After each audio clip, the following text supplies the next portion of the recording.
오늘 다시 민수기 강해로 넘어가는데요. 31장까지의 여정을 잠깐 정리해 드리겠습니다. 오랜만에 민수기 와서 잠깐 정리가 필요할 것 같아요. 이스라엘 백성이 출애굽을 합니다. 그래서 이제 2년째 되던 어느 날에 가데스 바네아라는 곳에 이제 가게 되는데 거기서 정탐꾼을 보내죠. 근데 그 정탐꾼들이 그 가나안 땅을 악평합니다. 그래서 그 이야기를 들은 이스라엘 백성들이 낙심해요. 그래서 우리 다시 돌아가자, 다시 애굽으로 이집트로 돌아가자라고 하면서 반역을 일으키게 되고, 그것 때문에 하나님께서 이스라엘 백성들을 38년 동안 광야 생활을 하게 해서 총 40년의 시간을 광야에서 보내게 됩니다. 40년이 지난 후에 다시 가나안 땅으로 들어가기 위해 진군을 하게 되는데, 요단강 동쪽으로 가다가 그곳에서 이제 여러 나라들을 이제 정복을 하게 됩니다. 그리고 모압 평지에 이제 가서 요단강을 건너기 바로 직전에 그 유명한 바알 부올 사건이 일어나죠. 그래서 그 사건 때문에 하나님께서 미디안 족속에게 복수를 하라라고 한 것이 지난번 31장까지의 내용입니다. 자, 이제 32장, 현재 이스라엘의 위치는 어디냐면 모압 평지에 있습니다. 요단강 건너기 바로 전입니다. 오늘은 공동체에서 일어나는 갈등을 어떻게 해결을 해야 되는지 오늘 본문을 통해서 말씀을 드리려고 합니다. 여러분 모두가 우리는 다 공동체에 속해 있습니다. 최소한 가정 공동체에 속해 있습니다. 오늘 말씀을요, 여러분 가정과 또 여러분 뭐 직장도 좋고 우리 교회도 좋겠습니다. 잘 적용할 수 있었으면 좋겠습니다. 요단강 동편을 정복을 할 때 루벤 지파와 갓 지파가 보니까 땅이 좋아요. 이 루벤 지파와 갓 지파는요, 가축이 많았습니다. 죄송합니다. 가축이 많았어요. 그래서 그 가축을 먹일 풀들이 필요했는데 보니까 그 땅에 풀이 좀 있는 거예요. 그래서 모세를 비롯한 리더들을 찾아가서 그 땅을 우리한테 달라고 요구를 합니다. 5절을 읽겠습니다. 또 이르되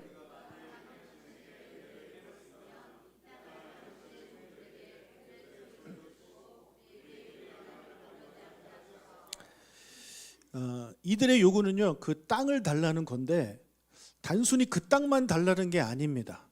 뭐가 여기에 포함되는 거냐면 우린 요단강 건너가지 않겠다라는 것입니다. 자, 하나님이 출애굽한 이스라엘 백성한테 약속하신 땅은 어디냐면 요단강 서쪽에 있는 땅입니다. 그 땅을 약속하신 거예요. 그런데 이 사람들은 우린 거기에 안 들어가도 되니까 이 땅을 달라. 우리는 이 땅을 원하고 이 땅에 우리가 정착하겠다. 우리는 이 땅에 살 것이고 그러니까 요단강을 굳이 건너갈 필요가 없다라는 요구를 한 겁니다. 이게 무슨 말입니까? 우리는 가나안 정복 전쟁에 참여하지 않겠다라는 거예요. 그러니까 이 사람들은요, 자기들은 가축도 많아요. 그리고 가족도 있어요. 게다가 이 땅까지 생기면 이제 부족할 게 없습니다. 여기에 정착하면 평안하게 우리 가족끼리 행복하게 살 수 있는 겁니다. 그러니까 그 전쟁에 참가하지 않을 것이고 그 전쟁은 나머지 지파들이 알아서 해라 라는 말을 지금 하고 있는 겁니다. 자, 손해보지 않겠다는 집단 이기주의적인 그런 생각이었던 거죠. 여러분, 그런데 만약에 이들의 이 요구가 다른 지파에게도 알려진다면 어떤 일이 벌어지겠습니까? 이 이야기를 들은 다른 지파들이 좋겠다. 그래, 너희들 거기서 행복하게 살아라. 우리는 건너가서 싸우다 죽을게. 너희들이라도 행복하게 살아. 이렇게 하면서 그들을 축복하면서 보내주었을까요? 아니죠. 만약에 여러분이 다른 지파 사람 입장이라면 여러분 어떻겠습니까? 기분이 좋지 않을 겁니다. 자, 그 자리에 모세만 있었던 게 아닙니다. 제사장 엘르아살도 있었고 회중 지휘관들도 있었습니다. 2절을 읽어볼까요? 갓 자손과 루벤 자손이 와서 모세와 제사장 엘르아살과 회중 지휘관들에게 말하여 이르되, 여러분 총 12지파인데 거기에다 이제 레위 지파까지 합하면 총 13지파잖아요. 근데 여기에 보면 제사장을 레위 지파죠. 그러니까 레위 지파 사람도 있고 그리고 나머지 10지파 지휘관들도 그 자리에 있는 거예요. 그러니까 이 사람들이 그 이야기를 들은 거죠. 그 들었던 11명, 최소한 11명의 사람이 자기만 생각하고 그냥 넘어갔겠느냐? 아니죠. 전달했을 수 있습니다. 이 그 루벤 지파와 갓 지파가 와서 이런 이야기를 했다, 이런 요구를 했다라는 것을 만약에 누군가한테 전달을 했다면 이 공동체 안에 큰 갈등이 이제 일어나게 되는 것이죠. 이 문제를 그대로 뒀다가는 큰 문제가 일어나게 됩니다. 자, 이 문제가 어떻게 해결되는지 우리가 보고 배웠으면 좋겠습니다. 제일 먼저 이 공동체 안의 갈등이 해결되기 위해서는 그 문제를 해결을 할 수 있는 중재자가 필요합니다. 루벤과 갓 지파의 요구를 들은 모세가 그들을 설득합니다. 6절과 7절입니다. 모세가 갓 자손과 루벤 자손에게 이르되 너희 형제들은 싸우러 가거늘 너희는 여기 앉아 있고자 하느냐? 너희가 어찌하여 이스라엘 자손에게 낙심하게 하여서 여호와께서 그들에게 주신 땅으로 건너갈 수 없게 하려 하느냐? 자, 뭐라 그래요? 너희들은 함께 가지 않고 여기에 정착한다면 나머지 지파들이 낙심하게 될 것이다 라는 이제 이야기를 하게 되는 것입니다. 여러분, 모세가 여기서 이스라엘 공동체의 공동의 목표를 언급하고 있는데 지금 이스라엘 공동체의 공동의 목표가 뭡니까? 가나안 땅에 들어가는 겁니다. 가나안 땅에 단순히 들어가는 게 아니라 그 땅에 들어가서 전쟁을 해야 합니다. 이 공동의 목표를 이루기 위해서는 모든 지파 전체가 힘을 합쳐야 되는 겁니다. 그런데 너희 두 지파가 쏙 빠지면 다른 지파들은 낙심하게 될 것이다 라는 이야기를 하게 되는 거죠. 여러분, 우리 조각목 공동체에는요 여러 가지 공동의 목표가 있습니다. 특별히 이번 11월 달 마지막 주일은 우리가 전도 주일이라는 그런 공동의 목표가 생겼습니다. 열심히 전도하는 것이 우리의 목표인데 이런 공동의 목표에 일부만 참석을 하고 일부는 관망만 하고 있다면 이것은 공동체의 목표를 달성할 수 없게 되는 겁니다. 아, 우리 가족은 예수 다 믿으니까 우리 가족은 상관없는 일이야. 여러분이나 열심히 하세요라는 마음을 가지고 있다면 안 되는 겁니다. 우리가 또 매월 첫째 주 금요일 날 모여서 기도할 때도 마찬가지예요. 우리 같이 모여서 한 마음 한 뜻으로 우리 하나님 나라를 위해서 교회에서 기도하자고 했는데 그때도 어떤 사람은 참여를 하고 어떤 사람은 참여하지 않는다면 열심히 참여하는 사람들은 그렇지 않은 사람들을 보면서 낙심하게 되는 일이 벌어지게 되는 거죠. 여러분, 그래서 내가 아무것도 하지 않음으로 인해 공동체의 그 일원을 실망시키는 것들은 우리가 해서는 안 되는 행동들입니다.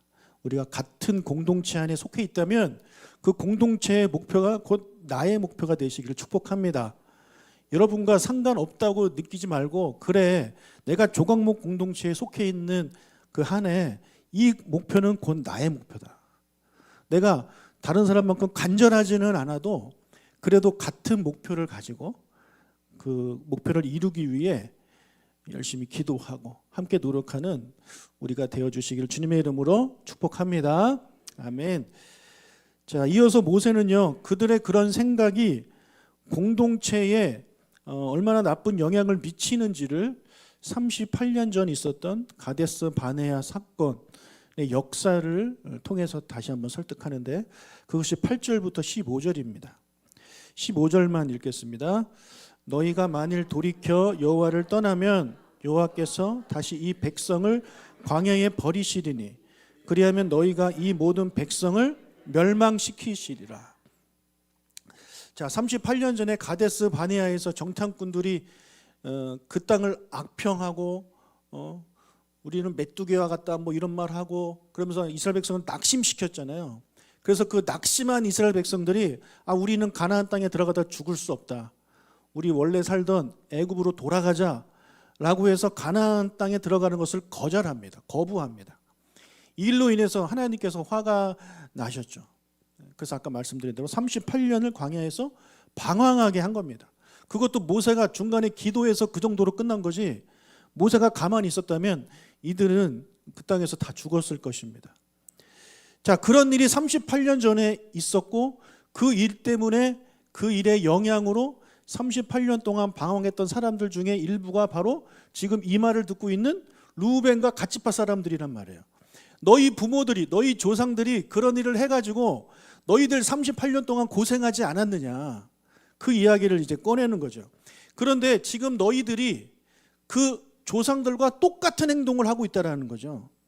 너희들이 만약에 이 가나안 정복에 동참하지 않는다면 나머지 10지파 사람들은 낙심하게 될 것이고, 그 낙심한 사람들이 다시 한번 우리 가나안 땅에 들어가지 않겠습니다, 다시 애굽으로 가겠습니다 라고 그들이 말한다면 하나님이 가만히 계시지 않을 것이다. 하나님이 이 백성을 광야에 버리실 것이다.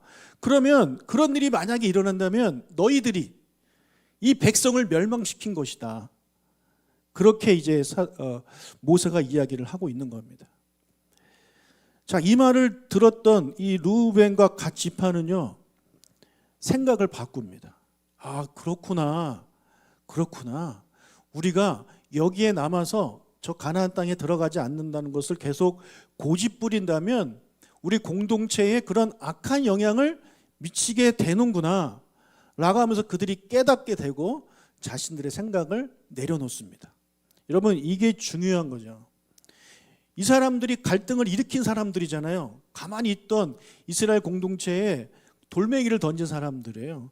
근데 그 사람들이, 갈등을 일으킨 사람들이 고집 부리지 않고 중재에 나선 사람들의 말을 듣고 자신의 생각을 바꿀 수 있어야 됩니다. 이렇게 자신의 생각을 바꾸면 갈등은 해결될 수 있어요. 그러나 그 아무리 막 중재에 나서고 해도 고집 부리고 내 생각대로 계속 하겠다라고 한다면 그 갈등은 절대 해결될 수가 없는 거죠.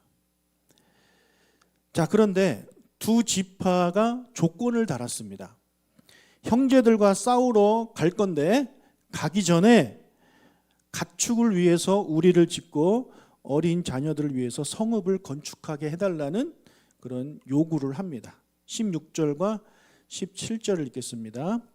그들이 모세에게 가까이 나와 이르되 우리 어린아이들을 위하여 성읍을 건축하고 이 땅에 원주민이 있으므로 우리 어린아이들을 그 견고한 성읍에 거주하게 한 후에 우리는 무장하고 이스라엘 자손을 그곳으로 인도하기까지 그들의 앞에서 가고. 자, 이 두 가지를 조건을 내세우는 거예요. 우리 가겠습니다. 전쟁하러 가겠습니다. 그러나 먼저 가축을 위하여 우리를 짓겠습니다. 그리고 우리 어린아이들을 위해서 성읍을 건축하겠습니다. 그때까지 기다려 주십시오. 만약에 기다려 주시면 우리가 그 땅에 들어갈 때 이스라엘 자손들보다 앞서서 들어가겠습니다. 앞장서겠습니다 라고 이런 제안을 모세한테 합니다. 그리고 그뿐만 아니라 다른 지파가 다 땅을 받기 전까지 우리는 절대로 돌아가지 않겠습니다. 그리고 땅을 다 정복한 이후에 그 서쪽 땅을 분배할 때도 우리는 이미 이 땅을 받았기 때문에 서쪽 땅에 있는 그 어떤 땅도 요구하지 않겠습니다. 이런 이제 조건을 내걸었습니다. 18절과 19절을 읽겠습니다. 이스라엘 자손이 각기 기업을 받기까지 우리 집으로 돌아오지 아니하겠으며 우리는 요단 이쪽 곧 동쪽에서 기업을 받았사오니 그들과 함께 요단 저쪽에서는 기업을 받지 아니하겠나이다. 자, 이들의 요구를요 모세가 받아들입니다. 이게 중요한 거예요. 모세가 안 돼, 그럴 수 없어, 너희들 우리를 짓고 성읍을 건축할 때까지 기다려달라고? 야, 너희들만 생각하냐? 끝까지? 절대 안 돼, 당장 출발해야 돼, 어서 짐 싸 라고 하지 않았다는 거예요. 받아들였습니다. 그들의 조건을. 여러분, 갈등이 해결되려면요 어느 정도의 합의와 타협이 반드시 필요한 겁니다. 이쪽도 저쪽도 양측이 서로 양보를 조금씩 할 때 그때 해결책이 이제 일어나게 되는 거죠. 리더와 갈등을 일으킨 자들 간의 의사소통을 통해서 어느 정도 이제 갈등이 해결되었습니다. 하지만 그게 다가 아닙니다. 마지막 하나, 어떻게 보면 가장 중요한 게 남았습니다. 뭐냐면 그 갈등을 일으킨 사람들 때문에 상처를 받았던 사람들의 그들의 역할이 남은 겁니다. 리더는 중재를 해야 되는 역할을 맡았고, 갈등을 일으킨 사람은 자기의 생각을 내려놓는 역할을 맡았다면, 이 나머지 사람들은요, 자기들이 저들 때문에 받았던 상처들을 내려놓아야 하는 역할이 이제 남은 거죠. 이거 쉽지 않은 겁니다.